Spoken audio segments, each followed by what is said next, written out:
এসএসসির সাথে ডিসেম্বরে যদি অ্যাকচুয়ালি এসএসসি পরীক্ষায় তুমি কিন্তু কুকড, এবং এটা আমি তোমাকে এখন ম্যাথমেটিক্যালি বুঝাবো। প্রত্যেকটা তোমার সাবজেক্ট আসলে কত ঘন্টা রিভিশন দেওয়া লাগতে পারে সেটার একটা ওভারঅল আমরা হিসাব করেছি। চলো তোমাকে বুঝাই ওয়াই ইউ আর কুকড। সম্পূর্ণ বায়োলজি প্রিপারেশনের জন্য তোমার দরকার মাত্র 33 ঘন্টার মাস্টার ক্লাস। ফিজিক্সের জন্য মিনিমাম 60 আওয়ার্স। জেনারেল ম্যাথ আর হায়ার ম্যাথে তোমার লাগবে অ্যাপ্রক্সিমেট 50 আওয়ার্স, জেনারেল ম্যাথে দেওয়া লাগবে অলমোস্ট 60 আওয়ার্স। এদিকে তুমি যদি আসো কেমিস্ট্রি এবং বায়োলজি বাংলাতে তোমার হচ্ছে 40 এবং 50, এটা তো লাগলোই। ইংলিশে অ্যাটলিস্ট 60 ঘন্টা, বিজিএস এ 25 ঘন্টা, আইসিটি 15 ঘন্টা, রিলিজিয়ন 15 ঘন্টা, এগুলো তোমার দিতে হবে। এবং আমরা সবগুলো যখন হিসাব করেছি তখন আমাদের টোটাল এসেছে 400 ঘন্টা।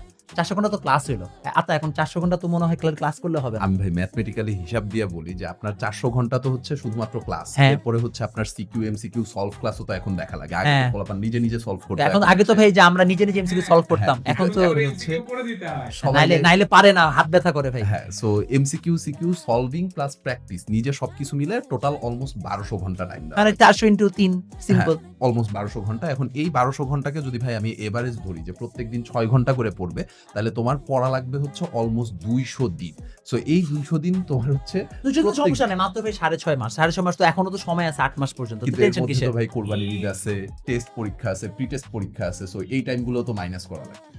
হাই হাই ভাই, তাহলে তো পরীক্ষা। ভাই সরি পড়তে বসেন ভাই, ভাই যা ভাই তুই পড়তে ভাই, যা ভাই তুই যা পড়তে ভাই।